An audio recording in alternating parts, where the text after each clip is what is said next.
Hello everyone, this is संकेत आतिर और मैं आप सबको वेलकम करता हूं हमारे इस चैनल में जिसका नाम है इंडियन एंटरप्रेन्योर्स हब, जहां पर हम लोग बात करेंगे बिजनेस और स्टार्टअप अपडेट्स के बारे में डेली। तो देखते हैं आज के स्टार्टअप अपडेट्स क्या क्या है। Let's dive in. आज का पहला अपडेट इंडिया के लिए बहुत ही बड़ी न्यूज और हम सबके लिए एक बड़ा ही प्राउड मोमेंट भी है। रिलायंस अब इंडिया की पहली कंपनी बन चुकी है जिन्होंने $150 बिलियन का मार्क हासिल किया है। पिछले 58 डेज में जो उन्होंने फंडिंग का रैपिड फायर चला था, उसी की बदौलत आज रिलायंस जियो इस मुकाम पर पहुंच पाई है। और इसी के साथ मुकेश अंबानी जी ने जो उनके स्टेक होल्डर्स को प्रॉमिस किया था कि मार्च 2021 तक वो लोग डेट फ्री हो जाएंगे, उनका प्रॉमिस उन्होंने वक्त से काफी पहले ही कंप्लीट कर दिया है।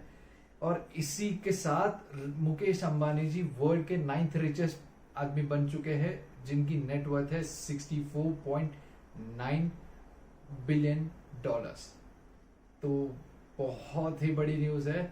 और देखते हैं आगे जाके रिलायंस जियो किस तरह से परफॉर्म करता है, क्योंकि उनका बहुत ही जल्द एक आईपीओ लॉन्च करने का भी प्लान है, पर फॉरेन स्टॉक मार्केट में वो आईपीओ लॉन्च करने वाले हैं। तो देखते हैं वो आईपीओ आने के बाद उनकी वैल्यूएशन में क्या फर्क पड़ता है और वो कितने तेजी से ग्रो करते हैं, और क्या वो इसके बाद भी, मतलब वो उनका टारगेट अचीव करने के बाद भी क्या वो फंडिंग लेते हैं और अपने शेयर्स को लिक्विडेट करते हैं। तो देखते हैं क्या क्या अपडेट्स आते हैं रिलायंस जियो के साथ।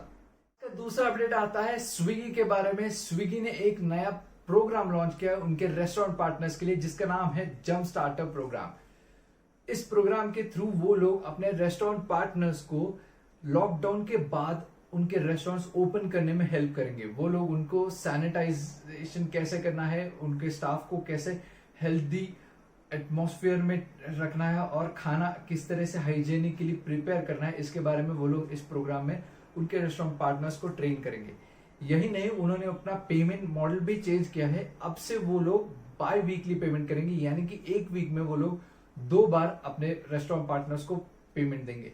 इसके जरिए रेस्टोरेंट पार्टनर्स अपना जो कैश फ्लो है उसको मैनेज करने में उनकी हेल्प हो पाएगी, ऐसा स्विगी का कहना है। तो ये देखते हैं अभी स्विगी ने ये जो इनिशिएटिव लिया है वो किस तरह से परफॉर्म करता है और कितनी जल्दी रेस्टोरेंट्स बैक टू नॉर्मल आ पाते हैं और कितनी जल्दी वो लोग शुरू कर पाते हैं अपने ऑपरेशंस, या फिर हम लोग भी कितनी जल्दी रेस्टोरेंट्स में जाकर खाना खा पाते हैं। देखते हैं, हम सब उसी के लिए वेट कर रहे हैं। आज का तीसरा अपडेट आता है इंडियन रेलवेज की ओर से। इंडियन रेलवेज ने अपना 471 करोड़ रुपए का कॉन्ट्रैक्ट कैंसिल कर दिया है चाइनीज कंपनीज के साथ। ये कॉन्ट्रैक्ट उनका चाइनीज कंपनीज के साथ था इंडियन रेलवेज के कुछ इंफ्रास्ट्रक्चर डेवलपमेंट प्रोजेक्ट्स के लिए। उस कॉन्ट्रैक्ट को उन्होंने टर्मिनेट कर दिया है। अभी के लिए उन्होंने ऑफिशियल रीजन तो ये बताया है कि कॉन्ट्रैक्ट खत्म होना था अगस्त 2020 में, पर अभी तक काम सिर्फ 20% ही कंप्लीट हुआ है, तो इसकी वजह से वो टारगेट तो हिट कर नहीं पाएंगे ऑब्वियसली। तो इसी के लिए उन्होंने कॉन्ट्रैक्ट टर्मिनेट किया है, ऐसा उन्होंने ऑफिशियल रीजन दिया है। पर हम लोग रीजन तो खैर जानते ही है। इंडिया और चाइना के बीच में जो भी टेंशन डेवलप हो रहा है, ये उसी का एक नतीजा है, उसी का एक रिफ्लेक्शन है। तो गवर्नमेंट अपनी तरफ से भी कोशिश कर रही है कि वो लोग चाइना को ज्यादा से ज्यादा बैकफुट पर पुश कर पाए, और हम लोग की भी ये जिम्मेदारी बनती है कि जो चाइना का इंडियन मार्केट पे जो होल्ड है उसको हम ज्यादा से ज्यादा कम कर पाए, चाइनीज प्रोडक्ट्स को कम से कम यूज करे, चाइनीज एप्स सॉफ्टवेयर्स उनको लगे हाथ डिलीट कर दे, अपने फोन से निकाल दे, साफ कर दे। तो देखते हैं आगे जाते हुए चाइना और इंडिया के में ये जो टेंशन का माहौल है वो किस तरह से सुधरता है, कब जाके ये सारी चीजें शांत होती है, ठंडी होती है और किस मुकाम पर जाके खत्म होती है। देखते हैं क्या होता है आगे जाते हुए, आपको अपडेट करता रहूंगा। आज का चौथा अपडेट इसी के बारे में कंटिन्यूड आता है। इंडिया और चाइना के बीच में जो टेंशन डेवलप हो रहा है उसकी वजह से इंडियन स्टार्टअप्स में जो चाइना से फंडिंग आती है वो कम होने के या फिर पूरी तरह से बंद होने के चांसेस अभी नजर आ रहे हैं। इंडियन स्टार्टअप जैसे कि पेटीएम, जोमैटो, उड़ान, बिग बास्केट और भी कई सारे यूनिकॉर्न्स और स्टार्टअप्स है जिनमें चाइना से फंडिंग आती है, मेजर फंडिंग आती है। उन मेजर फंडिंग प्रोवाइडर्स में ANT fund managers, टिसेंट, soft bank, ये कुछ बड़े बड़े नाम हैं जिन्होंने इंडियन स्टार्टअप्स में काफी ज्यादा पैसा इन्वेस्ट किया है। अब तक चाइनीज इन्वेस्टमेंट, सिर्फ चाइना से आई हुई इन्वेस्टमेंट इंडियन स्टार्टअप में लगभग $5 बिलियन की है। तो ये बहुत बड़ी अमाउंट है जो चाइना से इंडिया में इन्वेस्ट होती है। तो इस अमाउंट में कमी आने के चांसेस है, या फिर वो एक पॉइंट ऐसा भी आ सकता है कि ये पूरी तरह से इन्वेस्टमेंट बंद हो जाए आना इंडियन स्टार्टअप्स में। तो इसके लिए ये मतलब दोनों ही है, अच्छा भी है बुरा भी है इंडिया के लिए। पर अभी देखते हैं इंडियन के जो स्टार्टअप्स है जो ये चाइनीज फंडिंग पे अभी सरवाइव कर रहे थे और नेगेटिव रेवेन्यू के मॉडल पे रन कर रहे थे, अभी वो किस तरह से सरवाइव कर पाते हैं, वो किस तरह से अपने आप को अडेप्ट करते हैं इस नई सिचुएशन के लिए, और क्या वो और पूरी दुनिया भर के का बहुत सारे दूसरे इन्वेस्टर्स के साथ मिलकर अपनी कंपनीज को ग्रो करते हैं, या उनके इन्वेस्टमेंट के जरिए वो लोग अपने आप को सरवाइव कर पाते हैं या नहीं, वो देखते हैं। आगे जाते हुए हमें मालूम है।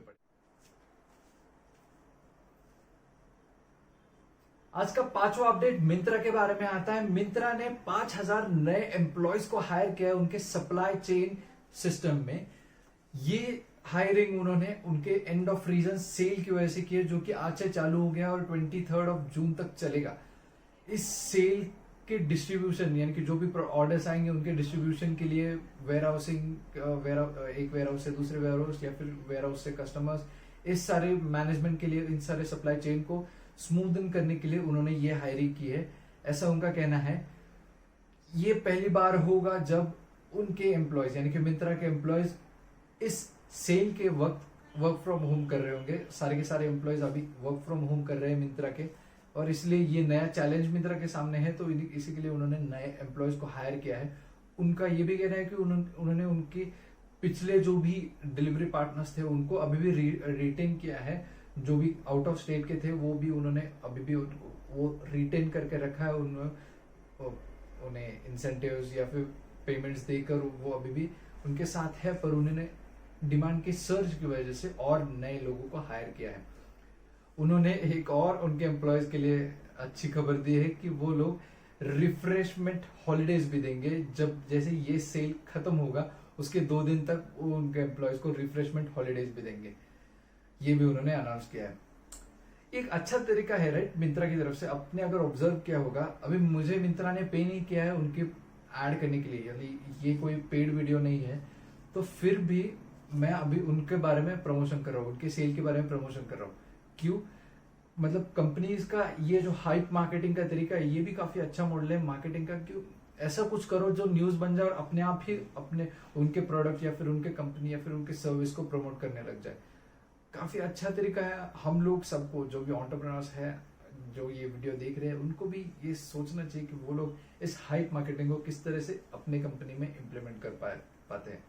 तो देखते हैं और हम आगे जाके क्या क्या हमें देखने को मिलता है मिंत्रा के साथ, और इस एंड ऑफ रीजन सेल में कितने ज्यादा प्राइस ड्रॉप्स आते हैं, या फिर और ई कॉमर्स जो कंपनीज है वो लोग अपने सेल्स कब लॉन्च करते हैं।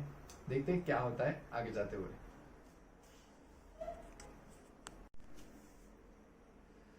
तो बस दोस्तों यही थे आज के स्टार्टअप अपडेट्स, और मिलते हैं अगले एपिसोड पे कुछ और नए फ्रेश स्टार्टअप अपडेट्स के साथ।